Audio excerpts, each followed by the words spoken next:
ڕۆڵی مزگەوتی ڕاستەقینە. بەڵێ مزگەوتی ڕاستەقینە دەڵێم، چونکە مزگەوت هەیە بنارەکەی زۆر بەرزە، گومەزی مزگەوتەکەی زۆر بەرزە، لە ناوەوە زۆر فراوانە، بە چەند هەزار خەڵک نوێژی لێ دەکا، بەڵام کەس پەروەردە ناکا، چونکە ئەو مینبەرەی لەناو ئەو مزگەوتەدا وتاری لەسەر دەدرێ ئەو قافیە، وتارێکی لە ئەو قافەوە بۆ دێ سارد و سڕ و مردوو وەک تابوتی بن مردووە، هیچ گۆڕانکاریەک لەو نوێژ خوێنانەدا دروست ناکە. بەڵام مینبەری ڕاستەقینەی مزگەوت، ئەو مزگەوتانەی کە بەس بۆ خوا دروست کراون و بەس بۆ ئەڵڵا سوبحانەه وتەعالا قسەیان تێدا دەکرێ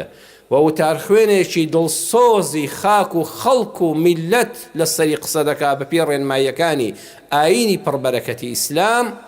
وەڵڵاهی ئەو مزگەوتە ڕۆڵی لە وەزارەتی داد و ناوخۆ گەورەترە. دوو وەزارەت دایما حیزبەکان شەڕی لەسەر دەکەن لە پێکهێنانی حکومەتدا، وەزارەتی ناوخۆ، وەزارەتی داد،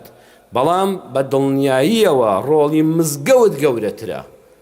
چونکە وەزارەتی داد و دەستگای دادوەری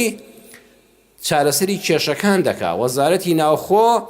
دەیەوێت تەشەنە نەکا و لە سنوورێکە تاوانکار بگرێ و پاشان تەسلیم بە دادگای کە دادگاش بڕواتان هەبێ بە دڵنیاییەوە لە هەموو جیهاندا چەندە دادوەر دادپەروەر بێ و دادگا بێلایەن بێ،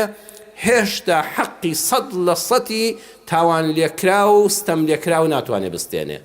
بۆیە دادگاکان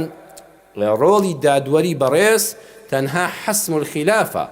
تەنها سنووردارکردن و ڕێگریکردنە لەوەی کە کێشەکە زیاتر پەرە بستێنێ.